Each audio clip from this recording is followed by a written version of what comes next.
noches, mi nombre es Franco Salomón. Hoy vamos a hablar de sistemas operativos, en este caso de almacenamiento. Vamos a hablar de RAID, Redundant Array of Independent Disk, o sea, arreglo redundante de discos independientes. Originalmente, esta palabra independiente, esta fue cambiada. Originalmente la palabra era inexpensive disk, que quería decir arreglo redundante de discos baratos.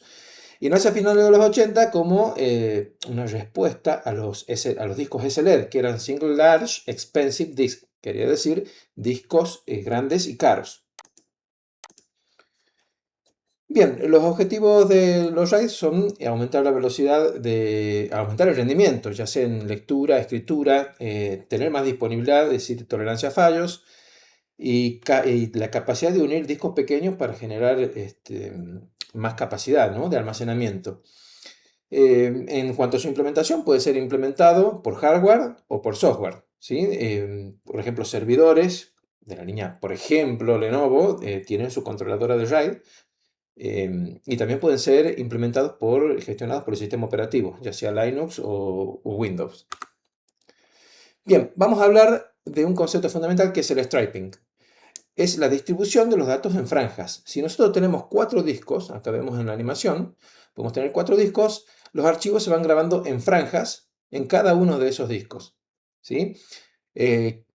Por ejemplo, si tenemos 4 discos y la velocidad de escritura es de 500 MB por segundo en cada disco, nosotros aumentamos esa velocidad, que sería n discos por la velocidad de escritura. O sea, si tenemos 4 discos de 500 MB, vamos a tener 2 GB por segundo de lectura-escritura, ¿sí? Acá no hay redundancia. ¿Qué quiere decir? Que si un disco falla, perdemos los datos. Se fracasa todo, se falla todo el array, ¿sí? El ancho de banda va a ser igual al número de discos por el ancho de banda de cada disco, ¿sí? Y la capacidad va a ser el número de discos por el tamaño de los discos.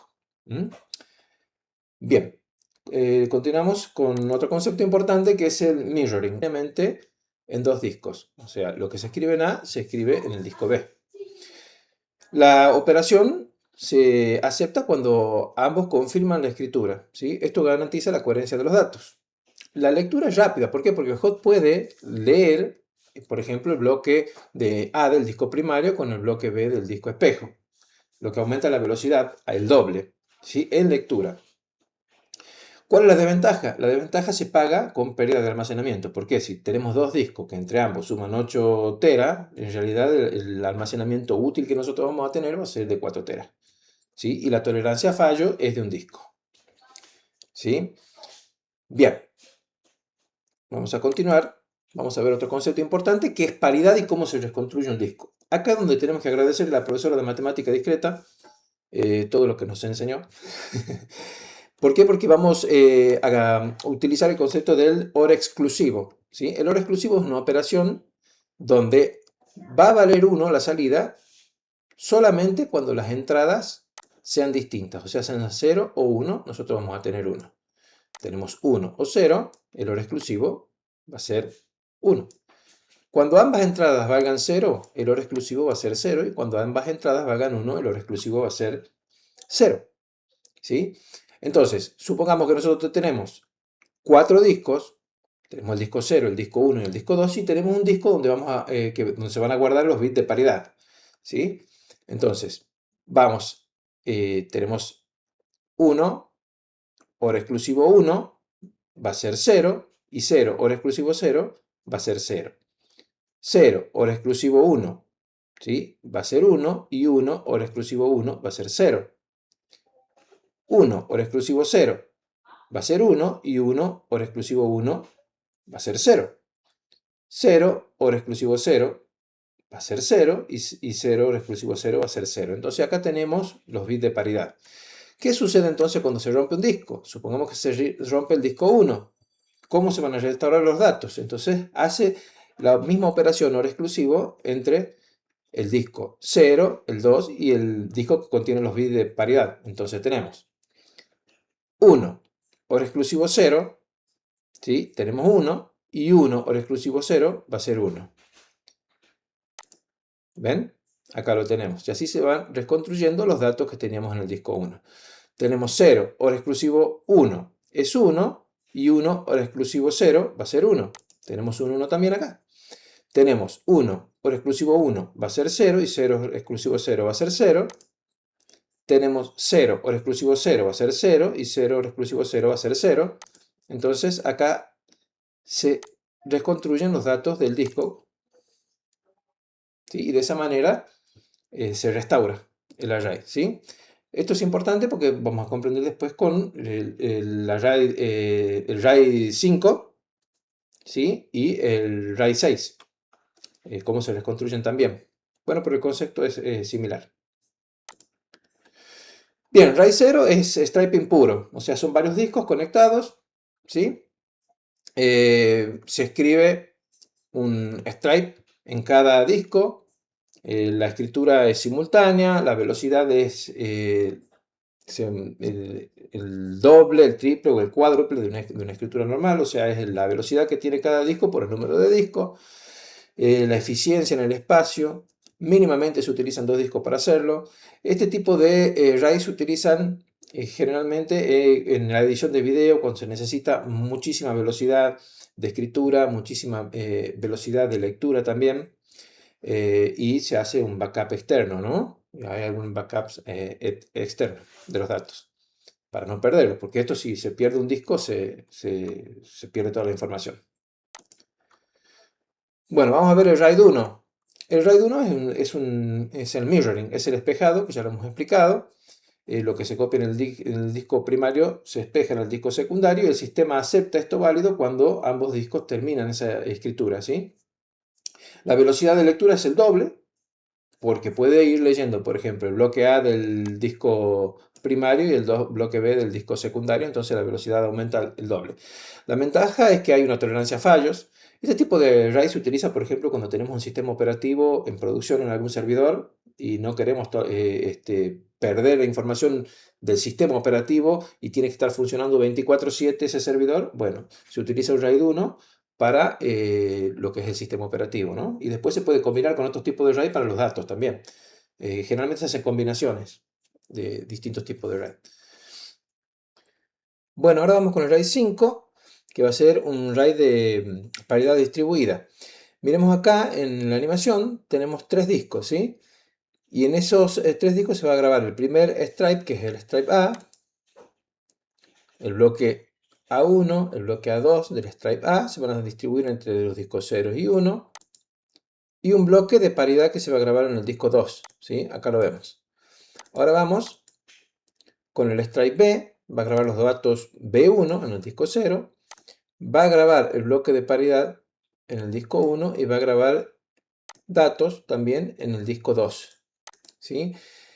¿Por qué no se utiliza el mismo disco para grabar todos los datos de paridad en un mismo disco? Que es lo que yo mostraba en la tabla recién atrás. Ahora que vuelva un poquito. Vamos a ver. ¿Por qué no se graba así? Porque esto es lo que sería en teoría un RAID 4 que no se usa. Hay un disco que recibe toda la carga, ¿sí? Que es el disco que tiene los datos de paridad. Entonces por eso se usa el RAID 5, donde la paridad va rotando entre los discos. Entonces de esa manera se balancea la carga. Si se fijan, acá los datos van a ir en el disco 0, en el disco 1, y en el disco 2 el bloque de paridad, después datos en el disco 0, el bloque de paridad en el disco 1 y datos en el disco 2, entonces va rotando la carga. Es un balanceo de carga, es más eficiente, ¿sí? Bueno, ¿qué pasa si falla un disco? ¿Sí? Si falla el disco 1.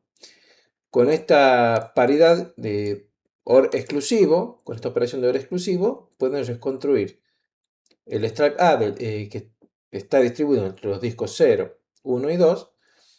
En el momento que cambiemos el disco, se va a reconstruir haciendo OR exclusivo entre A1 y el bloque de paridad que está en el disco 2. Se va a reconstruir este dato perdido del disco 1. Y en el stripe B tenemos perdido, acá se rompió en el disco, justo teníamos acá el bloque de paridad, ¿sí?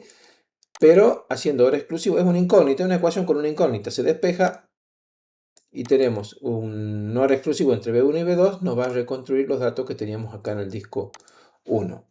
¿sí? La velocidad de lectura es n-1. El espacio útil en porcentaje va a ser n-1 sobre n, o sea, la tolerancia a fallo es un disco, necesitamos mínimo 3 discos para hacerlo. La ventaja es el balanceo que hay de carga, de escritura, costo, rendimiento, espacio eficiente. Y la desventaja es que la escritura es un poco más lenta, solo tolera un fallo, y la reconstrucción también es lenta, ¿no? Bien. Acá tenemos RAID 6, que es paridad doble. Este tipo de RAID va a tolerar 2 fallos. Se necesitan mínimo 4 discos. El espacio útil va a ser en porcentaje n-2. Es muy sobre n en porcentaje y va a tener una escritura muy lenta. Tenemos los discos 0 y los discos 1, que van a ser los discos que van a guardar los datos. Tenemos un disco 2 de paridad, P, y un disco 3 que también va a guardar datos de paridad, pero estos datos de paridad responden a una ecuación, que bueno, no es el objetivo de esta clase, poner a hacer una ecuación matemática en el campo de Galois, que dice acá. Simplemente lo vamos a recordar de esta manera. Es un sistema de dos ecuaciones, ¿sí? Donde las dos incógnitas pueden ser el disco A o el disco 0 o el disco 1 que se rompan, perdón. Esas van a ser las dos ecuaciones. Entonces, un sistema de dos ecuaciones con dos incógnitas tiene solución. O sea, sabemos que va a tener una tolerancia a fallo entonces de dos discos. ¿Mm? Acá lo va mostrando las operaciones que hace, pero el sistema tiene solución. ¿Mm? La ventaja es que tolera dos fallos simultáneos, ideal para arrays grandes. Lo mínimo es con 4 discos, o sea que este array se puede hacer con 4 discos o más. ¿Mm? Bien. Y de luego tenemos, por último, el RAID 10, que es stripe de mirrors, es decir, los datos van a ser franjas, ¿sí? De stripes que van a correr sobre discos espejados. Entonces, la tolerancia que nosotros vamos a tener a fallos es de 1 por cada par. Y mínimo se necesita 4 discos. Este tipo de arreglos se utilizan en grandes data centers o casos de uso donde tenemos grandes bases de datos con miles de transacciones. Y puede fallar un disco por par, o sea, tiene una tolerancia a fallos y la capacidad va a ser el número de discos sobre 2 por el tamaño de cada uno de los discos, ¿no? Acá tenemos una tabla comparativa, que ya hemos hablado de todo esto, pero vamos a remarcarlo nuevamente. La cantidad de discos para el RAID 0 es mayor a 2, el espacio útil es del 100%, lectura, escritura, ya hemos dicho que la velocidad es excelente, no tolera fallos, o sea, perdemos un disco, perdemos toda la información. El RAID 1 también tiene que ser de 2 o más discos, el espacio útil es del 50%, no nos olvidemos que es mirroring, ¿sí? O sea, un disco trabaja como espejo del otro, la lectura es buena, la escritura es normal y los fallos a tolerados va a ser n sobre 2 discos, ¿sí? O sea, la tolerancia a fallo en un arreglo que yo tenga de 2 discos va a ser tolerancia a un disco. La reconstrucción es rápida. El RAID 5 tiene que ser mayor a 3 discos, el espacio útil es n-1 sobre el número de discos, eso nos va a dar un porcentaje. La lectura es excelente, la escritura es moderada, tolerancia a fallos de un disco y la reconstrucción es lenta. El RAID 6, ya hemos dicho que tiene que ser mayor la cantidad de discos tiene que ser mayor a 4. El espacio útil es n-2, o sea, pues ya hemos dicho que tenemos tolerancia a 2 fallos sobre el número de discos, eso nos va a dar un porcentaje. La lectura excelente, la escritura lenta, tolerancia a fallo de 2 discos, la reconstrucción es muy lenta. Y el RAID 10, que tiene que ser también con más de 4 discos, el espacio útil es del 50%, ya sabemos que son stripes de mirroring, o sea, stripes de discos espejados. La lectura es excelente, la escritura es excelente, fallos toleradas es 1 por par y la reconstrucción es rápida. Bueno, y acá tenemos el uso que se le utiliza, que se le da. Y bueno, ya hemos ido hablando de eso a lo largo de la clase, ¿no? Y acá tengo un simulador de fallos. Fijemos que el RAID 0, yo voy a hacer fallar un disco, tenemos un arreglo de 4 discos acá, voy a hacer fallar un disco, y fíjense, fallo catastrófico, RAID 0 tiene un disco fallado, límite 0, perdí los datos. ¿Sí? Reconstruir, reconstrucción imposible. O sea, lo único que puedo yo tener es un backup de la información y restaurar desde backup. ¿sí? Vamos a reiniciar, vamos a ir al RAID 1. El RAID 1, ya sabemos, tenemos el disco 0, el disco 1, están espejados. Tengo falla un disco, acá me dice, vamos a fallar aleatoriamente uno. Y me dice RAID 1 degradado. Límite alcanzado, reemplaza el disco ahora.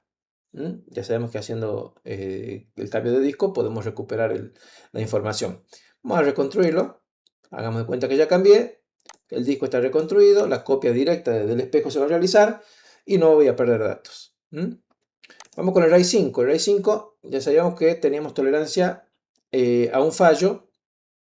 El mínimo es con 3 discos. Vamos a hacer fallar uno aleatorio.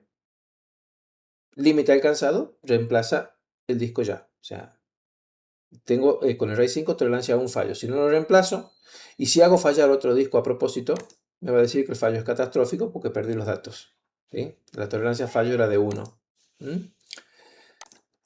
Vamos con el RAID 6. El RAID 6 habíamos dicho que teníamos dos discos que guardaban paridad, o sea, P y Q. ¿Sí? Los bloques de paridad P y Q. Era un sistema de ecuaciones, hemos dicho, con dos incógnitas. Tiene solución, o sea, tiene tolerancia a dos fallos. Vamos a fallar un disco aleatorio. Me dice que el RAID está degradado, que puedo tolerar uno o dos fallos. Vamos a hacer fallar otro disco. El RAID sigue degradado, pero se alcanzó el límite. Reemplaza el disco ahora. Bueno, si lo reconstruimos, reemplazamos los discos. Y acá me dicen si usaron paridades P y Q, que es lo que decíamos, los bloques de paridad para reemplazar los discos los restantes que se rompieron. Y por último tenemos el RAID 10. Tenemos en este caso 4 discos, que es lo mínimo que se puede usar. Vamos a hacer un fallo aleatorio, ¿sí? Y tengo tolerancia a un fallo más, porque es uno por par, ¿sí? Todavía lo puedo reconstruir. Si yo fallo un disco más, si falla aleatoriamente un disco más, bueno, obviamente ya perdimos la información, ya no hay cómo recuperar esos datos. Así que bueno, esta es toda mi exposición. Queda acá al final para qué se usa cada uno. Ya hemos dicho que RAID 0 era para videos, RAID 1 es esencial para el sistema operativo. Hace poco me tocó instalar en un servidor un Lenovo ST650B3. Y bueno, para lo que es el sistema operativo, esos servidores, eran dos servidores, son servidores que están trabajando 24/7 y lo que es el sistema operativo lo pusimos en RAID 1 para que tenga tolerancia a fallos de un disco del sistema operativo, discos sólidos, y los 3 discos restantes para datos, que es mínimo 3 discos que nos quedaban, de los 5 que traía el servidor, lo pusimos en RAID 5 con tolerancia a fallo de un disco. Eran discos sólidos. Bueno, eso es lo que escogimos de acuerdo a lo que se podía hacer y a lo que teníamos, ¿no? Bueno, y acá tenemos, pon a prueba lo aprendido, es un interactivo. ¿Qué RAID ofrece el máximo rendimiento pero sin ninguna tolerancia a fallos? Ya hemos dicho el RAID 0. Siguiente, el RAID 5 con 4 discos de 2 tera, ¿cuánto espacio útil se tiene? ¿Sí? Tenemos n-1. 2 por 4 tenemos 8, pero vamos a restar un disco y tenemos 6 terabytes. ¿Sí? Acá están las ecuaciones.